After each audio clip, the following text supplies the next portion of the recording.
Bonjour, bienvenue à toi sur cette nouvelle vidéo. Si tu me découvres avec cette vidéo, je me présente. Je m'appelle Stéphanie, je suis coach.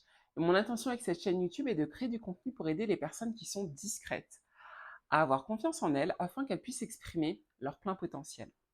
Alors aujourd'hui, à travers cette nouvelle vidéo, on va parler de mythes, étant donné que c'est la suite de la précédente vidéo que j'ai publiée donc sur la chaîne, qui parlait donc des 5 mythes sur les personnes discrètes. Aujourd'hui, le titre est encore identique parce que je vais à nouveau te présenter 5 autres mythes sur les personnes discrètes. Je vais te partager le lien pour la précédente vidéo, mais tu n'es pas obligé de t'arrêter pour voir la première. Il n'y a pas forcément de suite, donc tu peux tout simplement regarder celle que tu es en train de regarder actuellement et regarder la première par la suite. Voilà. Donc, comme je l'ai dit, je vais encore parler de nouveaux mythes, de nouvelles croyances, de nouveaux clichés qu'on entend des fois sur les personnes discrètes et pour lesquels je suis pas forcément d'accord, je suis pas forcément raccord également et je vais donc te les partager maintenant. Sans plus tarder, je te présente donc le premier mythe. Alors, le premier mythe que j'ai envie de partager avec toi dans cette vidéo, c'est que une personne discrète est une personne qui n'a aucune conversation. Alors, à mon sens, ce premier mythe, c'est un joli mythe. Parce qu'en fait, une personne discrète est une personne qui peut très bien avoir beaucoup de conversations. Sauf que, à mon sens, une personne discrète fait le choix des personnes avec qui elle veut converser. Et c'est là, en fait, toute la différence. C'est que je pense que très souvent dans la société, du fait qu'une personne discrète est une personne assez calme, posée, réservée, en retrait, on pense que du fait de ces éléments qu'elle renvoie à l'extérieur, que c'est une personne qui s'exprime peu, que c'est une personne en fait qui ne peut peut-être pas trop s'exprimer. Mais en fait, pour moi, une personne discrète, c'est une personne qui fait le choix de s'exprimer avec qui elle veut s'exprimer. En fait, je ne sais pas si ça va te parler, mais concrètement, en fonction de ton environnement, de l'endroit où tu te trouves, des personnes qui sont peut-être autour de toi, tu vas te sentir ou pas à l'aise pour converser avec ces personnes-là. Si tu te sens pas forcément à l'aise, si tu ressens que le cadre n'est pas forcément bienveillant pour que tu puisses échanger avec ces personnes, tu vas tout simplement pas converser. Mais ça ne veut pas dire que tu n'as pas de conversation. C'est qu'avec ces personnes, peut-être que tu n'es pas à l'aise pour converser. La deuxième raison, à mon sens, c'est que une personne discrète, c'est également une personne qui, en fait, va converser avec les autres si aussi elle ressent de l'intérêt dans la conversation. Alors, je dis pas que c'est une personne qui s'en fout. En tout cas, là, si tu me regardes, je pense pas forcément ça de toi, mais c'est plutôt dans le sens que si par exemple le sujet t'intéresse pas, si tu ne vois pas forcément en fait de sens dans la conversation qu'ont les personnes autour de toi, t'as pas forcément en fait cette envie ou ce besoin de converser. Et tu vas peut-être laisser des silences en fait. Tu vas pas forcément t'exprimer. Et pour les autres, oui, ils vont peut-être se dire bon bah au final, t'as rien à dire. Tu es quelqu'un qui parle peu, mais en fait, peut-être que tu parles peu, mais parce que voilà, t'as pas cet attrait-là, t'as pas cette envie-là. Mais à mon sens, une personne discrète peut très bien converser. Le deuxième mythe, à mon sens, alors je vérifie, le deuxième mythe, à mon sens, c'est que une personne discrète est une personne qui ne sait pas s'amuser. Pareil, pour moi, c'est un très beau mythe et qui, je pense, est très en lien avec le mythe précédent par rapport à ce que reflète en fait une personne discrète, à son extérieur, à son fonctionnement, à ses comportements. On va dire que c'est une personne qui ne sait pas s'amuser. Une personne discrète est une personne qui peut très bien s'amuser, qui sait également s'amuser, mais je trouve que, en tout cas, par exemple, même pour moi, en parlant de moi, euh, je vais savoir avec qui m'amuser en fait. Et je pense que d'ordre général, une personne discrète, c'est quelqu'un qui peut des fois, par exemple, très bien s'amuser en petit comité, qui n'a pas forcément ce besoin de s'amuser avec tout le monde. Euh, En tout cas, qui va peut-être plus s'amuser avec des personnes avec qui elle va avoir certaines affinités et ressentir aussi avec qui elle va pouvoir se lâcher en fait. Elle va ressentir peut-être l'environnement euh, qui va faire qu'elle se sent à l'aise pour tout simplement en fait s'amuser avec ces personnes-là qui l'entourent. Le troisième mythe, c'est que Une personne discrète est une personne qui n'a aucun caractère. Alors pareil, à mon sens, c'est un très joli mythe euh, et qui, à mon sens aussi, ne veut rien dire.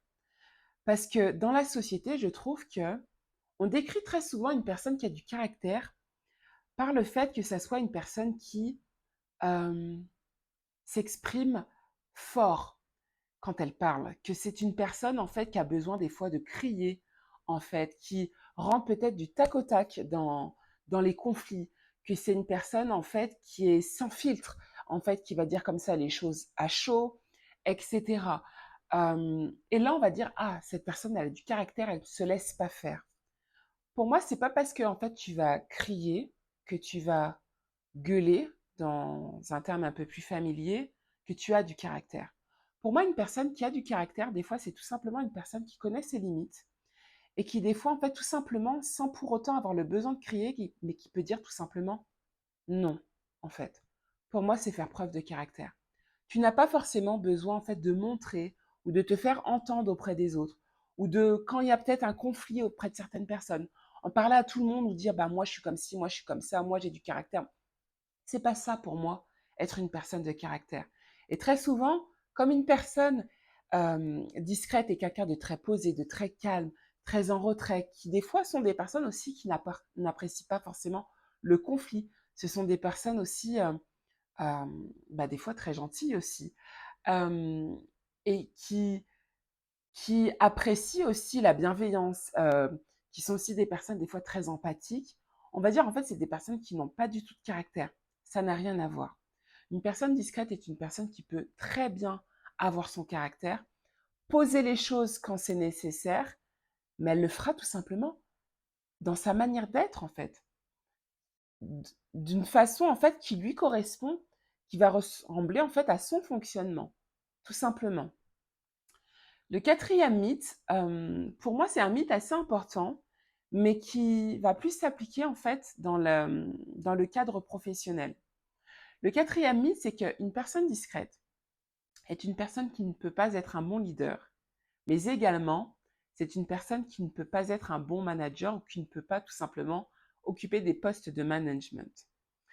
Alors pour moi, tout simplement, ce mythe, ce cliché, cette croyance limitante, c'est une belle connerie. En fait, à mon sens, une personne discrète, c'est une personne qui peut être un très bon leader. C'est une personne qui peut occuper des postes à responsabilité et des postes de management. Et pour beaucoup de raisons. Déjà, en fait, c'est qu'une personne discrète a de nombreuses capacités et facultés qui font que naturellement, elle peut aussi occuper ce type de poste, en fait.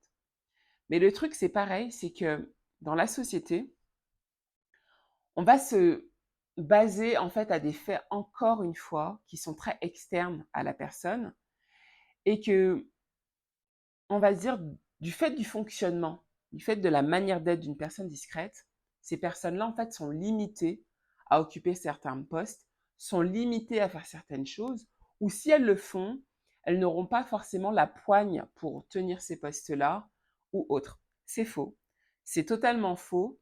Et comme je l'ai dit dans ma précédente vidéo, une personne discrète, c'est une personne qui peut avoir une très grosse confiance en soi, mais qui n'a pas forcément le besoin de montrer qu'elle a confiance en elle, elle n'a pas forcément besoin de prouver qu'elle a confiance en elle. C'est interne, mais elle peut très bien en fait occuper des postes à forte responsabilité, elle peut très bien être un bon leader, mais également donc faire des postes de management. Donc si tu pensais que ce n'était pas possible pour toi, ne pense pas ça. En fait, c'est simplement dans ce cas-là, voir comment toi, à ta façon, tu peux occuper ces postes-là, mais c'est tout à fait possible. Le cinquième mythe, c'est que une personne discrète est une personne incapable de faire des prises de parole en public. Alors, ce mythe-là, c'est un vrai mythe, mais que j'ai très, très, très souvent entendu et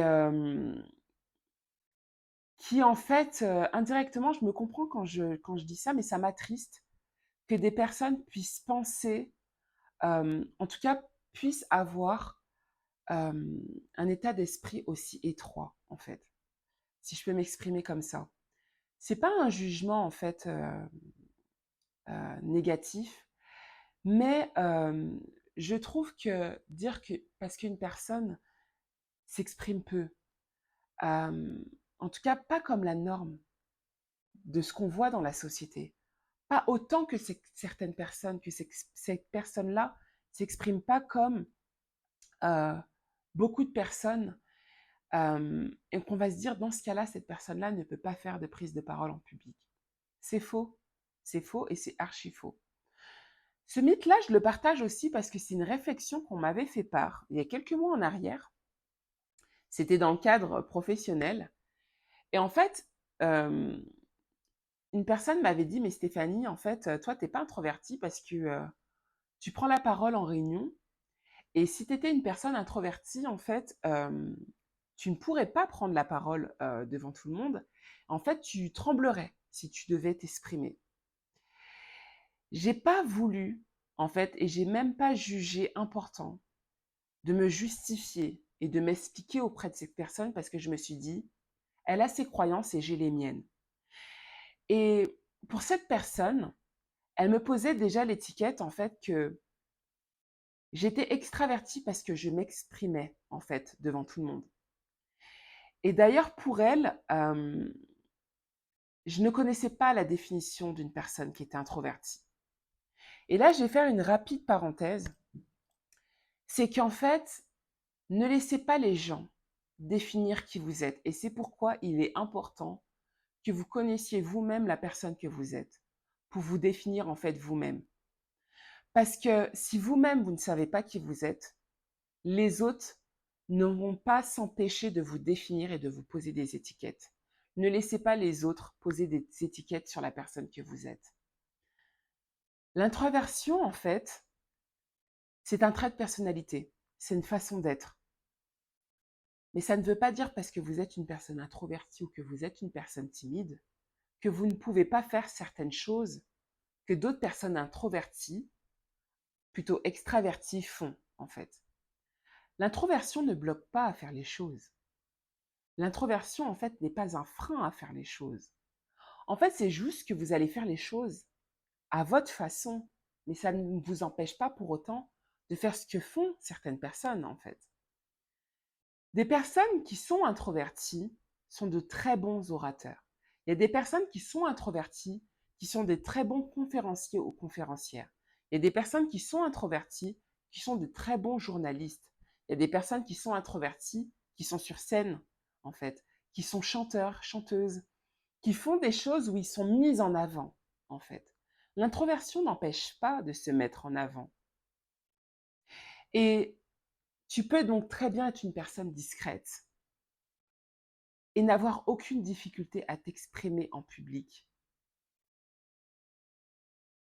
Et là, en fait, c'était vraiment une parenthèse que je voulais faire par rapport à cela parce que pour moi, c'est vraiment un très beau cliché, mais que comme peut-être tu t'exprimes peu, euh, t'es réservé, t'es très en retrait, que tu ne peux pas justement être au devant, être entre guillemets en lumière, être sur scène ou autre. C'est tout à fait possible. C'est tout à fait possible.